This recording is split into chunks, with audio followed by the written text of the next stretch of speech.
就是又是跟以前一样这样子慢慢再重来一次，就是慢慢变大声，慢慢变大声这样。那我就问他们，每次问他们说，那你们到底调整了哪里呢？他们也死都不讲。那技师长那个态度就是我会帮你处理，我会帮你处理，我会帮你处理，我会帮你处理。每次都这样子。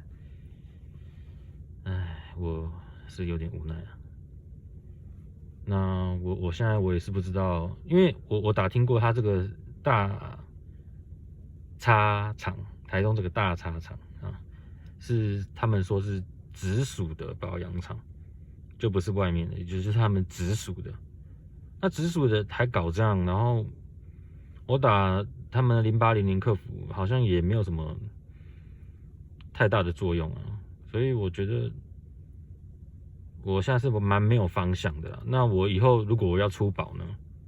如果我保固期间内我什么东西坏了，我要出保，那是不是也是会变得这样子的？怎么讲？没有一个没有，不是我不知道要去哪里换啊。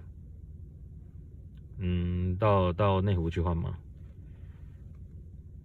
现在就是一个没有一个方向。那这个异音的东西还是要处理。那我只能明天再打他们的0800，再去问一下我后续到底该怎么做。